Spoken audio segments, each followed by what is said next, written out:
So leading this next panel, if you're following along in the program, is Bill Bowman, here to my right. So Bill has really been a mover and shaker for this whole conference for Catholic University. And if you weren't at the dinner last night, is Dean Abdellah here? Yes, Dean Abdellah. I just mentioned at the start of my comments last night that the Dean and I just met in November just to get acquainted, and I told him what was going on in all these companies, and it was like, well, we should do something. Well, let's have a conference. Let's invite them to come. And he said, let's do it in a half-hour meeting. And then the next day he asked the President Garvey, who spoke last night, and President Garvey said, let's do it. And now we're doing it. And Bill got tasked with helping to pull this all together. And if you've seen Carol McHale around, she's also been working on this. So Bill, the panel is yours. You've got a challenge. You're going to have to shepherd, this group who are used to preaching for hours.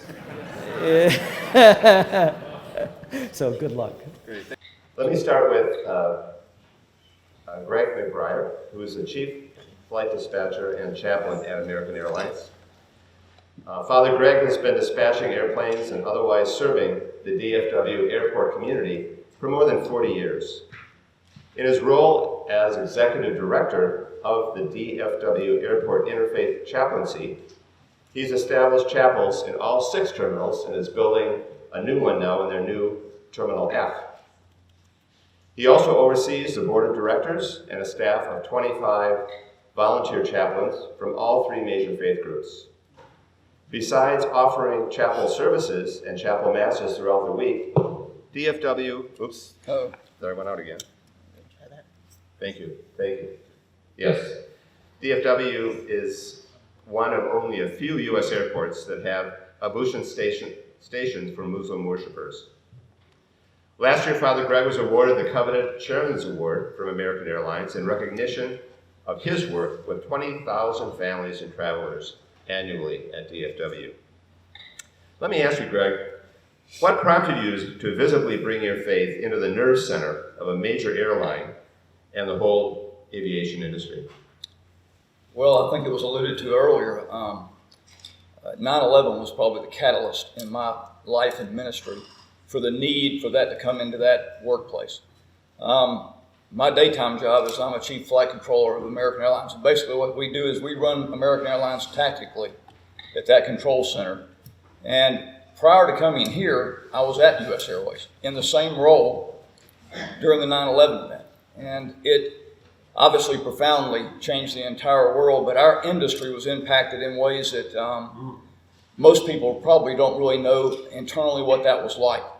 And it resulted in 2 major airlines, U.S. Airways and United, being instantly cast into bankruptcy. It cost 7,000 jobs at American Airlines in this industry. So the entire industry, and certainly in the flight control world, when I was in there one day, we're running a major airline, and all of a sudden we put everything on the ground within an hour. And as challenging as that was, the real challenge began the next day when we came into a silent place.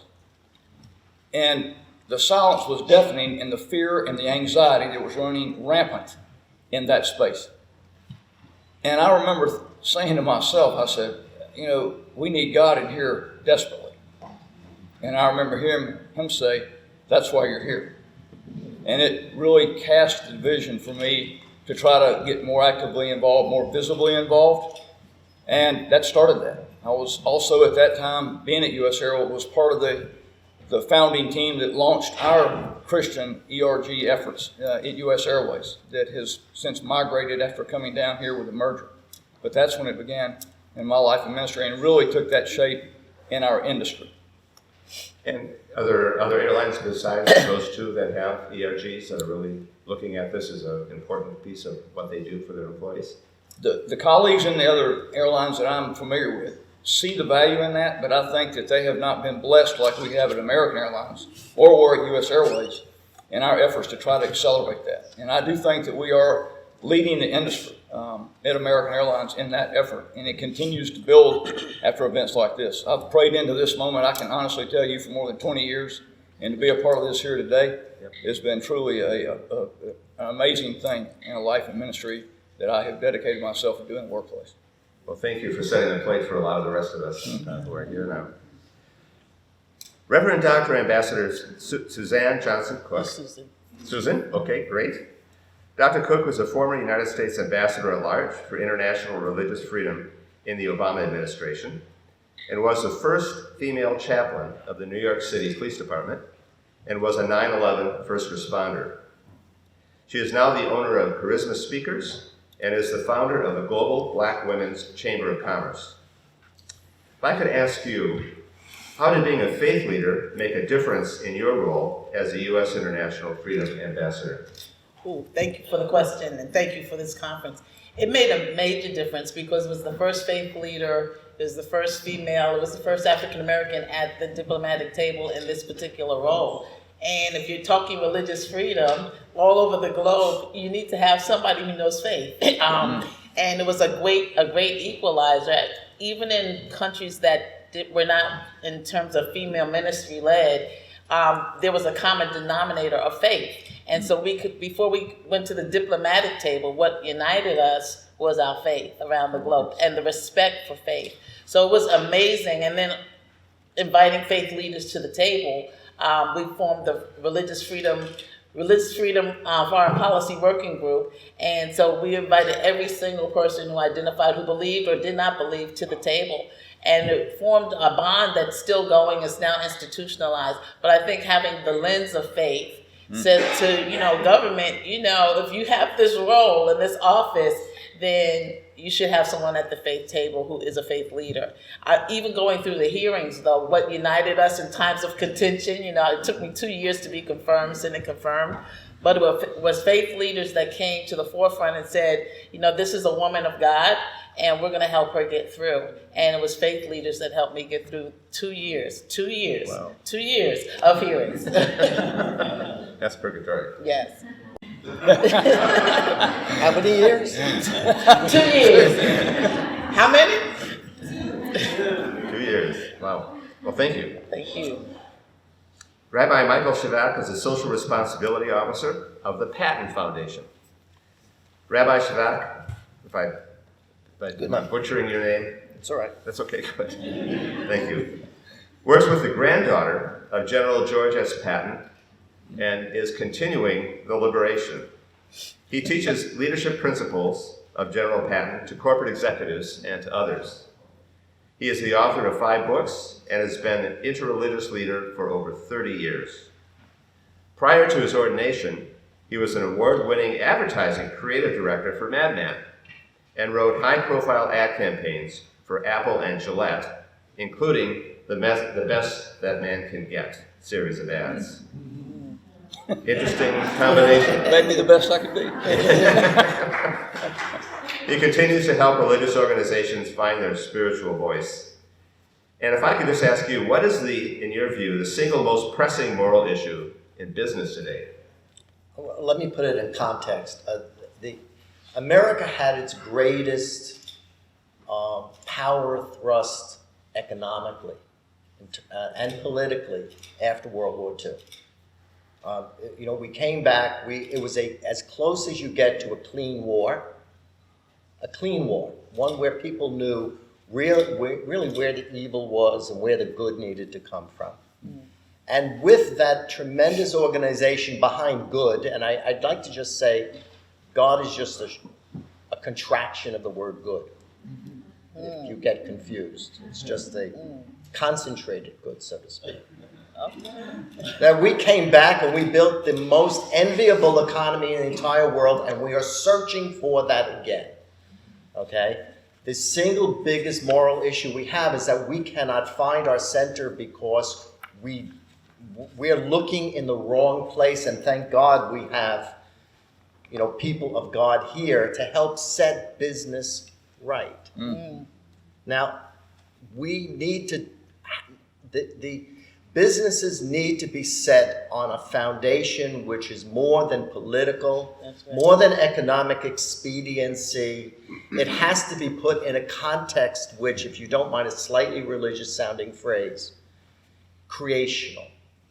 There is something that is a mystery from which this all comes, and we exist within it. We can have rada, we can have dominion over it, but as it says in the Torah, if you don't mind a little bit of that, I don't know. If you're going to eat an egg, shoo the mother bird away, because you have no right to own the potentiality of life itself. And our economic system, because I believe, it may be a hereditary grudge, by the way, is slightly Roman, ever so slightly Roman. It has habits that are not godly. And we need to have that wonderful free enterprise, but it has to be tethered to that freedom, as I was telling Brian, that freedom which is the unlimited, unbounded, unrestricted, except by itself, which is a nice functional definition of God. So putting our economic system back on a solid creational foundation, if we do not do it, we are not going to have success. It will elude us, and we will simply point fingers at everyone else, thinking that's the cause. Excellent, thank you. I'd like to introduce our fourth panelist, Imam Abdellah Essalki, who is a chaplain of Tyson Foods. Imam Essalki is the Imam of the Islamic Center of Northwest Arkansas at the University of Arkansas in Fayetteville. He's been married for 13 years and has 3 young children and has a deep love for his ministry, and in 2008 visited all the lower 48 states and Canada and preached in 54 Islamic centers in North America. Let me ask you, are you compromising your faith when you confirm what somebody else believes? Compromising faith. I get this question often because I'm actually. Speak a little closer. Okay, thank you. So, I'm basically providing care and chaplaincy and counseling to our team members at Tyson Foods who are not actually sharing my faith. And this is across the board because we believe in a faith-friendly workplace where every person come to work with his or her faith, celebrate their faith, live their faith at work, and we are there to watch over and walk with them their walk. Now, being and visiting churches, like give you an example, when there is grief, we go to church and there are funeral services and stuff, and that will question come from outside. How do you feel? And let me tell you, when I was in training for clinical pastoral education, my advisor always telling me, get out of your comfort zone. And I did. And when I discovered what that means and what rewarding that experience is, I find out that it's not about me or my faith or who I am or what I believe in. It's about the person that I'm dealing with. It's the person who is in front of me or he's going through whatever he or she might go through in that moment, whether grief or joyful moment. And I am there, let them celebrate their faith, not mine. I'm there living and empower them to live their belief, not mine. And in my religion, I believe firmly and I'm not coming to imamship from a recommendation of one person or two. We've been through academia, so I have I believe fully that I can do that and there is all the texts that support me to help feel with the human, that we are all in it, we are human beings, and we go through stuff regardless of who we are, or what background, what race, what religion we might come from. And that's how that's my answer, that it's not a compromise in my religion, it's actually helping and contributing to human society and to the society in general. And we love to see people stick and live their faith. Wonderful, thank you. Give an example of that. You Give an example of that. Or- I can recall a couple of years ago, not too many people come to work dressed like I do. And got 600 people that are there every day. And the position I work at is on an elevated place we call the bridge. And someone ran up to the bridge and said, "Father Greg, we need you to come over here immediately." And I said, "Okay." So I go to this corner of the building where this lady is laying on the floor. And she is in great distress. And she's not Christian. I wouldn't find out till later. But she goes, "I just went into labor and I want you to pray for me." And I said, "Okay, well, I'll be happy to do that." So I'm praying, and first of all, I'm praying that the paramedics are on the way. And they're going to be quick. As I began praying for this lady, I said, "Well, is this your first child?" And she looked up and she goes, "No, it's my 7th. I said, "Then you need to be praying for me." And it's an example of, at the time of need, people want people of faith that value what is at the core of their being in that moment of need. And they want the love that is provided in that moment to be in their life at that moment. And that is simply what it's all about. It's about being that person in that moment. And our faith is just what is at the core of that. Regardless of what faith we worship, or what God we worship. In the Christian faith, we define God as simply love. And so we're asked to love our neighbor as ourselves. And if we do that, they don't mind if I have this collar on, or if it's a Muslim asking for prayer at that moment. They're looking for someone to intercede in a moment of need in their life. And that's simply what we provide. And we're blessed to be able to do that. Wonderful, yes. Well, since the rabbi and the priest have a story, I think the Baptist preacher should have one too. And we both alluded to turning points in religion after World War II and then 9/11. So I was on the front lines of 9/11 as a police chaplain. And in New York City, there were 4 Catholic priests, and there was an Orthodox minister, and there was a Baptist preacher, 2 Protestant preachers, and an Imam. And 9/11 happened, and New York City, we used to have New York attitude, we thought nothing would ever happen to us, and then it did. And so we had to go to the front lines at ground zero while the fires were still burning, and rescue workers were hoping to find their brothers and sisters, and it didn't matter what denomination you were. It didn't matter whether you were male, female, black or white. It was, can we pray together? And I remember standing in a circle with firefighters who had been working, because I got there about 10 o'clock that night and the fires were still burning, and it happened early that morning. And they were in tears, and they had set up hospital units hoping that they would rescue someone and bring them in, and no one had showed up that whole day. And they would just, can you pray with me? And we became one through faith. And it's at the core of who we are. People just want somebody of faith to be there, to utter a prayer, to hold their hand, to let them know that God, concentrated good, is present in the midst of evil. And from that, we formed what was called a partnership of faith. And we said, we have to stop living in separation. And so we came together as people of faith, and we formed this partnership. We went to each other's mosques and temples and churches. We socialized together. We said we have to break down whatever walls that are here, and we have to start building bridges. And then that was a turning point in my ministry and in my life. That's a wonderful phrase, one through faith. Yes. And maybe that's sort of a subtitle for this whole convocation. Just give me, my credit, okay? Right. That's all right. Yeah. My footnote.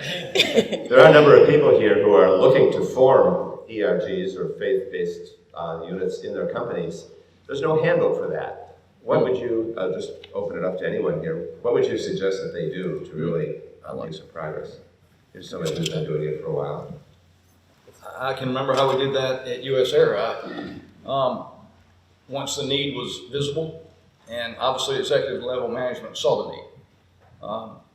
It was showing up in the rank and file and sick calls and all kinds of other ways in our personal lives that was coming to the workplace, and they saw that decay and simply went to them and said, you know something, let me tell you what I'm seeing at this level where I'm at. And you're looking at it from up here, I'm in it. And went to them with a request to meet the need. And simply, can I come here on my own time and provide a Bible study or a fellowship gathering that we can bring faith into this space right now who's desperately needed? And they honored that. And they recognized the need and they allowed that to occur. And that took traction. It took years to get legs under it. But that ministry that I originally began years ago is still active today. And it's been going every Monday as the Monday ministry at US Air or American Airlines for almost 20 years. So it can be something as simple as just being there, showing up, making a comment, and then watching what happens instead of getting some elaborate book. What I really have seen evolve is a relationship with people on the floor, the rank and file, that places that person of faith in an intercessory role between the rank and file and the management level. People are much more apt to come with me with their concerns and problems before they would take it to them. And that's a wonderful thing if they can be quilled in that space and that they can be pressed into by our faith to bring something better to them, to mitigate a problem or to give them the love and the presence that they need to work through an issue that might become an issue before the management level when it starts rolling into their life and their attendance and their personal decisions in life that are not maybe healthy. And so it really created a need in that environment for people of faith to be visibly present and be able to bring something in that is part of a holistic healthcare package. We've got a great healthcare package, but we as human beings, it's mental, physical, and spiritual. And as spiritual beings, we need that place in our lives addressed. And that's what that provides. And that's by going to them and selling that and then seeing the fruitfulness in it, which they have over the years, has facilitated it getting momentum and growing and coming to the place where it brings us to this room today. Did you want to respond? Just add just one little thing. We're here doing religious freedom in business, but I don't want us to look at this just as a tiny event. It's a great almost indignity that religions were vacated from business. Mm-hmm. Partly because we had become excessive, we had been pushing our own agendas, and there were immoralities that supposedly people of God were doing on a regular basis, and secular life gained God's hand. Mm-hmm. Mm-hmm. Okay. God, for lack of a better term, pushed secular life so we can all sit and we have a common sense of what is right and wrong. We are in a correction here. Mm. We don't have to beg for religions to be included. Exactly. That's absurd, okay? What we have now is the voluntary union of industry that had been stripped of religion. Correct. That is now permitting conscience on a larger level to re-enter it. Mm. Okay? Please do not see this as just kumbaya. Right. Right. This is a serious reconstruction and reconstitution and revalidation of the holiness of industry under God's hand. Yeah. And, faith-based communities that share common universal values, it's Catholic and universal. We couldn't do it without secular life, so let's honor them, but they're incomplete. And we have a key. And I just want to put that in context. And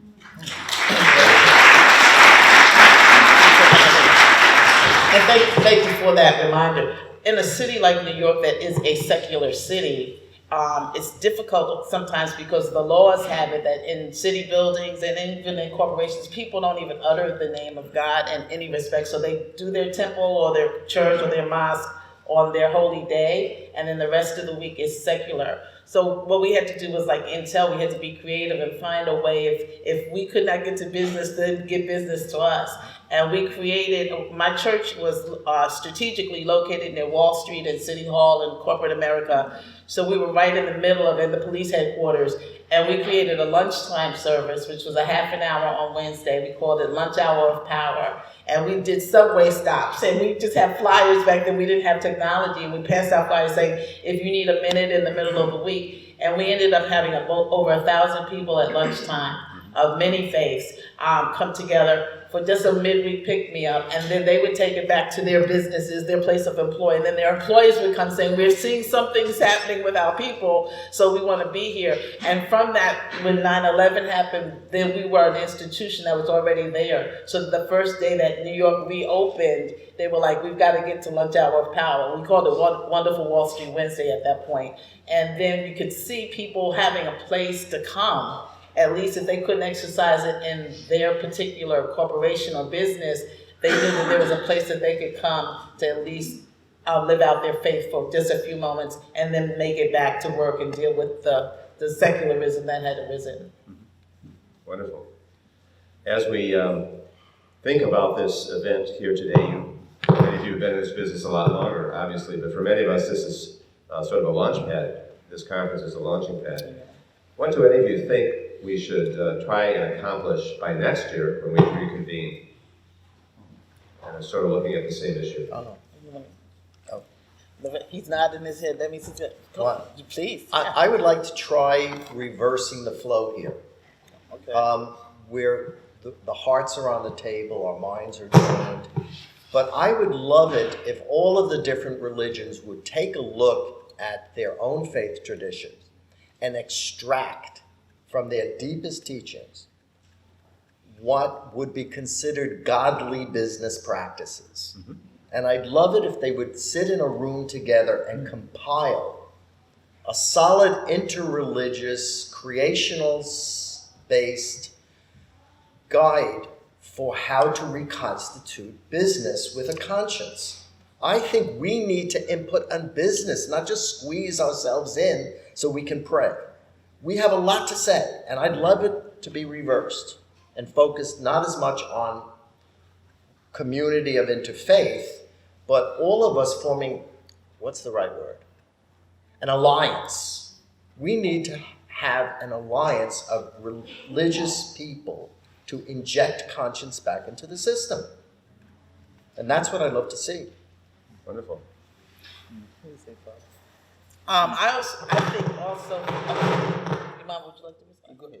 I think also for those of us who are not necessarily in corporations to begin to utilize those of us who may be outside, may be an easy entree to come in with Brian's training team to help maybe nudge. You may have planted the seed, but you may need a nudge, or just as a consultancy, creating things like Intel talked about, like a Martin Luther King Day, which allows us to come in a non-threatening way, but we can do our thing and then sit with you as consultants. So I think not only Alliance, but for those of us who are outside, to see partnerships, ways that we can be supportive of you as you're building your ERG if it's not yet there. Because some of us have the independence outside that can do more than inside, but we can work together in partnership. But the training is going to be really important because we can come in as a non-threatening force.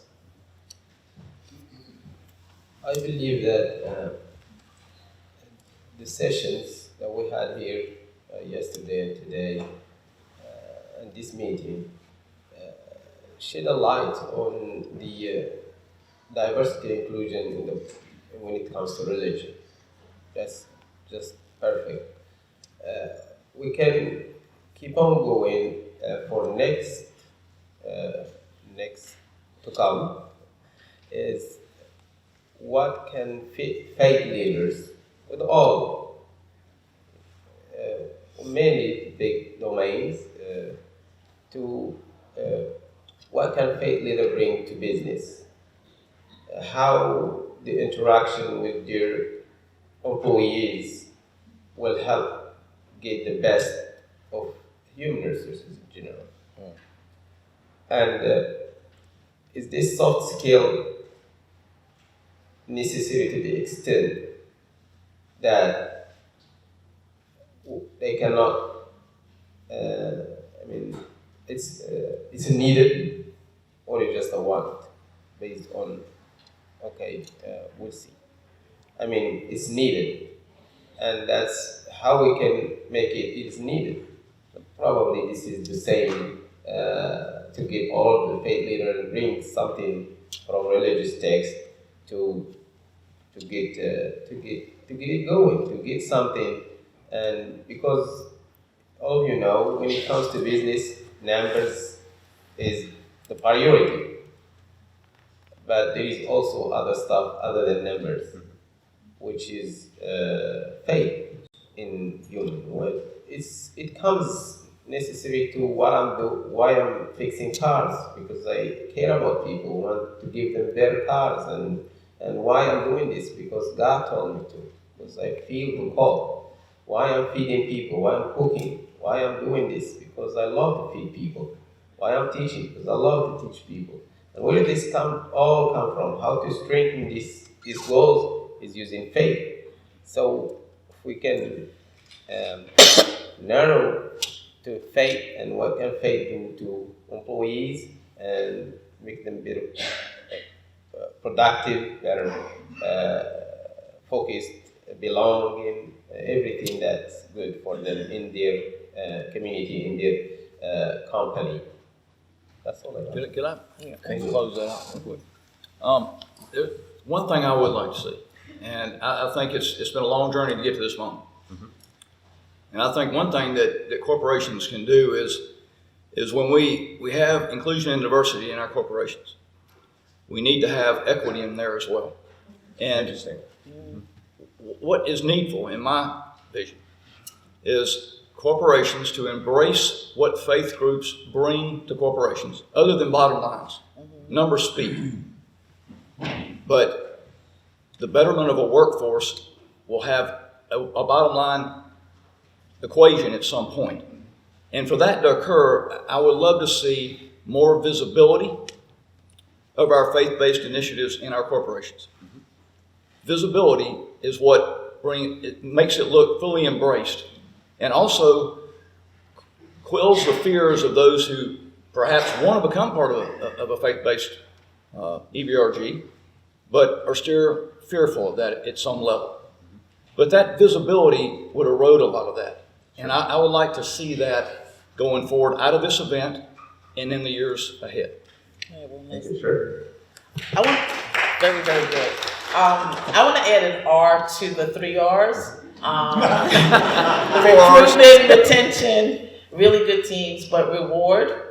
Because when people are celebrated for what they're doing, the rewards last night, the Ready Awards, that encourages climates to continue. And so there are a couple of mechanisms in place. One is that there's a film competition that Brian has instituted called the Dare to Overcome. You'll hear more about it later from Shireen Tabor and others.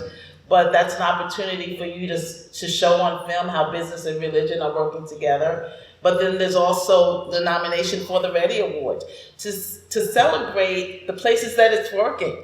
And it will continue to work. And when the visibility of that continues to encourage other corporations who are thinking about it, they're kind of on the fence, they're on the edge, but it encourages them to let's try that. We're seeing American Airlines is doing this, we're seeing Intel's doing this, and I think rewards is very important. We have to celebrate the good, the concentrated God. We got to celebrate it because that makes a difference in the human spirit. Thank you, Susan. Thank you. Well, I think our time is up, so thank you all very much for your wonderful presentation.